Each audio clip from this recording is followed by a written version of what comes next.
ఇప్పుడు రాష్ట్రం అంతా రెండు తెలుగు రాష్ట్రాలను ఒకటే హాట్ టాపిక్ అండి. జగన్మోహన్ రెడ్డి గారు హైకోర్టు జడ్జి గారికి 2 కోట్ల రూపాయలు విలువ చేసే వజ్రాలు పొదిగిన వాచ్ లంచంగా ఇవ్వబోయారటండి. అంటే దానికి అందంగా గిఫ్ట్ అని పేరు పెట్టారట. వివరాల్లోకి వెళ్తే 2021లో కరోనా వచ్చింది కదండి, అంతా కూడా లాక్డౌన్. ఆ టైంలో పెళ్ళిళ్ళు చేసుకున్న వాళ్ళు కూడా 50 మందికి పర్మిషన్ ఇచ్చేవారు. ఒక హైకోర్టు జడ్జి గారు వాళ్ళ బంధువులు పెళ్ళి 50 మందితో పర్మిషన్ ఎక్కడో నార్త్ ఇండియాలో పెట్టుకున్నారట. పెట్టుకుంటే ఆ పెళ్ళికి పిలవన పేరంటానికి ఇగో వైసీపీ నుంచి ఒక 2 పెద్దలు, వేమిరెడ్డి ప్రభాకర్ రెడ్డి, టీటీడీ ధర్మారెడ్డి, వీళ్ళిద్దరూ ఎగేసుకుని వెళ్ళిపోయారటండి. వాళ్ళ పెళ్ళే చేయలేదట. పిలవన పేరంటానికి ఊళ్ళో పెళ్ళి కుక్కలు ఆడవాడు అన్నట్టు వీళ్ళిద్దరూ వెళ్ళిపోయి ఆయన్ని పర్సనల్గా కలిసి ఈ వాచ్ ఇచ్చి ఉంచండి ఉంచండి పడి ఉంటుంది అలా ఉంచండి అన్నాడట. అంటే వీళ్ళు ఆ జడ్జి గారిని ఇది ఈ 2 కోట్ల రూపాయలు లంచం ఇచ్చి ఏదో పని చేయించుకోవాలనుకున్నారు. జడ్జి గారికి తిక్కర అయిపోయిందంటే అండి, ఒరే ఎవర్రా మీరిద్దరు ఎగేసుకుని వస్తారు మిమ్మల్ని పిలవని పేరంటానికి. సరే వస్తే వచ్చారు, ఏదో కాస్త బిర్యానీ తినేసి వచ్చామా తిన్నామా పోయామా అన్నది కాకుండా మళ్ళీ నాకే మీరు లంచం ఇవ్వడానికి ట్రై చేస్తారా, చెప్తానండి అదోలారి మీ సంగతి అని చెప్పి ఆయన సుప్రీంకోర్టుకి ఫిర్యాదు చేసాడట. అది ఇప్పుడు ఆలస్యంగా బయటపడింది. అయితే ఈ వార్త మొత్తం హల్చల్ అయిపోతుంది. ఇది జగన్ రెడ్డి గారు ఎంత దిగజారిపోయారేటి, ఓ పక్కనేమో దొంగోట్లు, మరో పక్కన కబ్జాలు, మరో పక్కన మాఫియా, మరో పక్కన లెక్కరు, ఇసుక, దోపిడీ.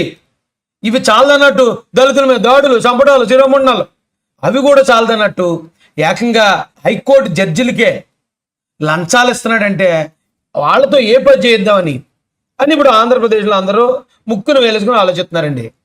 ఇందులో ఆలోచించడానికి ఏముందండి, ఇప్పుడు నారా చంద్రబాబు నాయుడు గారిని తప్పుడు కేసులో జైలు పంపించాడు జగన్ అన్న. చంద్రబాబు గారు కేసు పరిశీలించి అబ్బాయి మీద అంత సినిమా లేదు కేసులో అని బెయిల్ ఇచ్చింది ఏ కోర్టు ఇచ్చింది? హైకోర్టు. మీకు అర్థమైందా? చంద్రబాబు గారి మీద తప్పుడు కేసు పెడదామన్న ఆలోచన జగన్కి అప్పుడే ఉంది. ఆయన ఎలాగోలాగా ఎవరినో వ్యవస్థలను మేనేజ్ చేసి జైలుకి అయితే పంపించేస్తాం మనం. చంద్రబాబు గారు మరి హైకోర్టుకి వెళ్ళిపోతారు, హైకోర్టు బెయిల్ ఇచ్చేస్తుంది కదా. హైకోర్టు బెయిల్ ఇవ్వకుండా కూడా మనం ఇప్పుడే ప్లాన్ చేయాలి. సో హైకోర్టు జడ్జి గారికి ఈ 2 కోట్లు విలువ చేసే వజ్రాల పొదిగిని వాచ్ అట్టుకెళ్ళి ఆయన చేతికి ఎట్టేసి ఆయనకు టాటా చెప్పేసి మీరు వచ్చేయండి అని పంపించాడు జగనన్న. 2021లోనే చంద్రబాబు నాయుడు గారిని అరెస్ట్ చేయించేయాలని ఆయన దాదాపుగా హైకోర్టు కూడా బెయిల్ ఇవ్వకుండా చేసేసేలాగా ఓ సంవత్సరం, 2 సంవత్సరాలు, 3 సంవత్సరాలు, 5 సంవత్సరాలు ఆయన జైల్లో ఉంచి ఆయన అక్కడే తుదముట్టించేయాలనే ప్లాన్ కదండి ఇది. లేకపోతే హైకోర్టు జడ్జితో జగన్ గారికి ఏం పని ఉంటుందండి? 2 కోట్ల రూపాయలు ఆయనకి లంచం ఇవ్వడానికి. జగన్ గారి కేసులు ఏమి హైకోర్టులో లేవు కదా. జగన్ గారి కేసులు అంటే సిబిఐ కోర్టు. ఒకవేళ ఈయన సిబిఐ కోర్టు జడ్జి గారికి లంచం ఏమైనా ట్రై చేశాడు అంటే అర్థం ఉంది, ఒక ఈయన కేసుల కోసమేమో అని. లేదు ఎన్ఐఏ కోర్టు, ఆ కోర్టు జడ్జి గారికి ఏమైనా ట్రై చేశాడంటే అది అర్థం చేసుకోవచ్చు, కోడికత్తి కేసులు ఏదైనా లాలుచి పడదామని అనుకుని ఉంటాడని. హైకోర్టుతో పని ఏముందండి ఈయనకి? కేవలం చంద్రబాబు నాయుడు గారిని అరెస్ట్ చేయించాలన్న ఆలోచన ముందే ఉంది కదా. ఆయన అరెస్ట్ చేయించి జైలుకి పంపించాక ఆయన హైకోర్టుకి వెళ్తాడు. హైకోర్టు కూడా బెయిల్ ఇవ్వకుండా అడ్డుకునే విధంగా ఏం ప్లానింగ్ అన్న.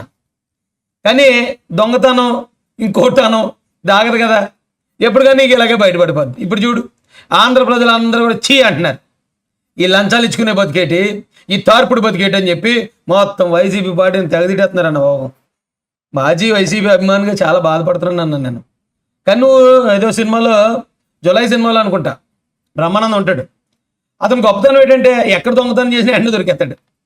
అలా నువ్వు కూడా అవినీతి చేసావు, దొరికేసావు.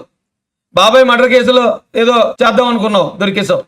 ఎన్ఐఏ కోడికెత్తి కేసు డ్రామా దొరికేసావు.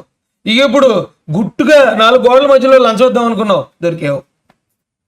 కాబట్టి కొంచెం జాగ్రత్తగా ఉండన్నా, ప్రకృతి కూడా నీకు సహకరించట్లేదు.